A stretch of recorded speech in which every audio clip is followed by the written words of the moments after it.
Quem foi que inventou a doutrina do arrebatamento da igreja? Esse negócio de que vai haver um arrebatamento secreto antes da grande tribulação. Bom, muitos dizem que quem criou essa doutrina foi John Nelson Darby no século XIX. John Nelson Darby, na verdade, sistematizou essa doutrina.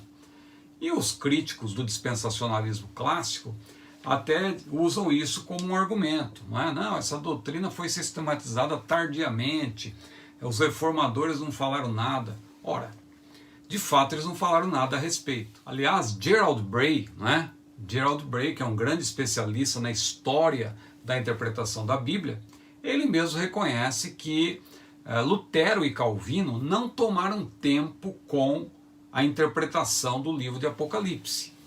Eles não deram muita atenção.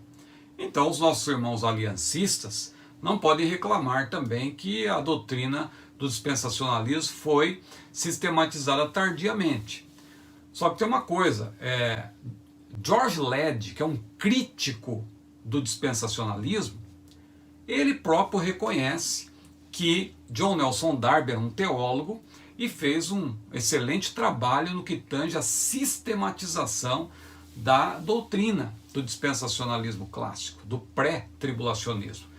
Embora George Led não concorde, ele reconhece que John Nelson Darby era um teólogo. Então essa ideia de que John Nelson Darby teria ouvido uma menina de 15 anos chamada Margaret MacDonald, que teve uma visão das duas fases, isso aí, faça-me o favor, isso aí é calunioso, não corresponde à realidade, porque John Nelson Darby era um teólogo. Então veja, ele sistematizou tardiamente a doutrina, isso é verdade. Agora, não quer dizer que foi ele que criou a doutrina do arrebatamento. Porque não vá confundir, meu querido irmão, minha querida irmã, sistematização com a criação da doutrina propriamente dita. Porque veja, por exemplo, a doutrina da Trindade. Desde Gênesis, capítulo 1, você já vê lá a doutrina da Trindade. No primeiro versículo, no princípio criou Deus os céus e a terra, a palavra Deus, Elohim, indica a pluralidade de pessoas. Tanto que Deus fala em plural, façamos o homem, etc. Porque a Trindade é bíblica. Agora, ela só foi sistematizada nos primeiros séculos, ali com os pais da igreja. Sistematizar não é criar doutrina. Sistematizar é compendiar, é pormenorizar, é explicar com clareza a doutrina. Foi o que John Nelson Darby fez a partir do século XIX, e depois C.I. Scofield, com a sua Bíblia, com as suas notas de estudo na Bíblia, que se popularizou no Brasil, inclusive, não quer dizer que eles foram aqueles que criaram a doutrina. Agora, então, irmão Ciro, responda objetivamente. Quem criou a doutrina do arrebatamento? Ora, a resposta é clara. Foi Jesus. Não foi nem Paulo, porque às vezes alguém diz que é uma interpretação errônea do que Paulo disse, mas não foi Paulo que criou a doutrina do arrebatamento. Paulo contribuiu para pormenorizá-la também. Essa doutrina bíblica que menciona duas fases, o arrebatamento da igreja e a manifestação de Jesus em poder e grande glória. Agora, quem apresentou isso foi Jesus pela primeira vez. Onde? Eu nunca vi. É só ler com atenção Mateus capítulo 24, Mateus 24 e 25, onde está o sermão profético. Porque muita gente tem dificuldade com esse sermão profético, em Mateus 24 especialmente, porque não percebe que Jesus abre um parêntese, um longo parêntese, para responder à pergunta tripartida que os discípulos lhe fizeram. Jesus disse que o templo seria derrubado, não ficaria pedra sobre pedra e tal, Jerusalém seria tomada, ele faz a predição disso, ele já tinha começado a falar disso no capítulo 23, quando ele disse essa casa ficará deserta, e os discípulos não entenderam, perguntaram, e eles fizeram uma pergunta tripartida. Senhor, quando serão essas coisas? Que sinal haverá da tua vinda e do fim do mundo? Jesus então começa a responder a pergunta, você percebe que ele interrompe o que ele ia falar para responder a pergunta, ele abre um parênteses e começa a explicar, começa a responder a pergunta. E os discípulos, apesar de fazerem parte da igreja já, a igreja nascente, eles eram israelitas. Eles tinham preocupações com respeito ao reino de Israel. E Jesus, então, respeitando isso, Jesus falou do que vai acontecer em Jerusalém, também por ocasião da grande tribulação. Ele abre um parênteses e explica. Só que quando chega no versículo 35, claramente Jesus fecha o parêntese e retoma aquilo que ele exporia caso não tivesse havido a pergunta tripartida dos discípulos. E o que Jesus começa a falar? Qual é o primeiro assunto logo depois do fechamento do parênteses? Versículo 36. Jesus começa a falar do arrebatamento. Mas como que eu sei? A palavra arrebatamento não está ali. É fácil. Jesus começa a falar da iminência. A iminência só faz sentido quando relacionada com o arrebatamento. Outra coisa, Jesus fala da vigilância, porque a sua vinda pode acontecer a qualquer momento. Ora, eu estou cansado de ver aí os expoentes do aliancismo dizendo que não tem iminência coisa nenhuma, que não precisa se preocupar com iminência. Então estão contra Jesus, porque Jesus disse claramente, daquele dia, ora, ninguém sabe. 2 estarão no campo, um será levado, outro será deixado. 2 estarão moendo no moinho, uma será levada, outra será deixada. Ah não, mas isso aí tem a ver com a tribulação, ou com a invasão de Jerusalém. Nada disso. Jesus já tinha fechado o parênteses. Ele começa a falar, pode ver, é tudo relacionado com iminência. Então veja, tudo ali fala de iminência. Um será levado, outro será deixado. Vigiai, pois, que não sabeis o dia nem a hora em que há de vir o vosso Senhor. Como foi nos dias de Noé, assim será a vinda do Filho do Homem. E lá em Lucas 17, Jesus fala dos dias de Ló. É bom falar isso, porque tem pessoas que brincam com o termo levado, aí, com o verbo, né? Eu vi um pregador dizendo, tá vendo? Os que foram levados, não é os que foram arrebatados, eles foram levados pelas águas do dilúvio. Só que lá, no caso de Ló, foi ao contrário, né? Então, sejamos honestos, o que aconteceu lá nos dias de Ló? Os que foram levados, tirados da cidade, os que foram arrebatados da cidade, os que foram livrados ali daquela grande destruição. Então veja, o texto é claro, se você ler com atenção, Mateus 24, a partir do versículo 36, depois do fechamento do parêntese, Jesus começa a falar da iminência. Ele fala dos dias de Noé, ele fala que um será levado, outro será deixado, ele cita a parábola dos 2 servos, que um estava preparado e o outro estava desapercebido.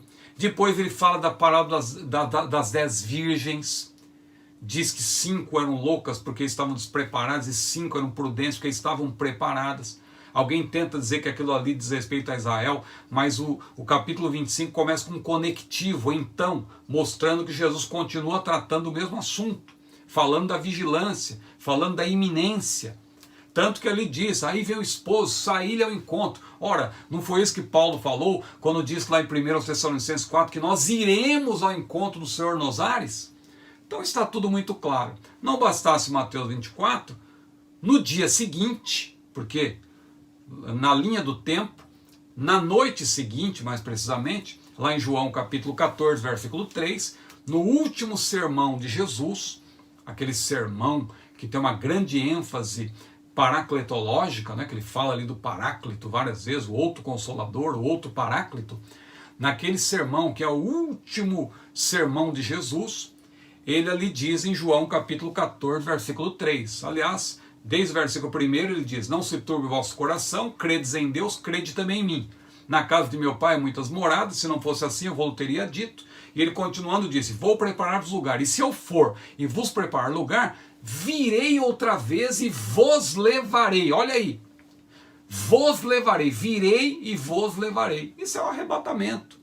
Virei e vos levarei para mim mesmo, para que onde eu estiver estejais vós também. Então quem apresentou a doutrina do arrebatamento, e eu posso dizer, como diz a nossa declaração de fé, a declaração de fé da Assembleia de Deus, que o arrebatamento será secreto e pré-tribulacional, eu posso usar esse termo secreto, que é uma ênfase apenas, que o arrebatamento, claro, já pressupõe-se que vai ser secreto, o mundo não vai tomar conhecimento, que é um arrebatamento, é um livramento. Hebreus capítulo 9, versículo 28 diz claramente que Jesus aparecerá para o mundo todo? Não, aparecerá para aqueles que o esperam para a salvação.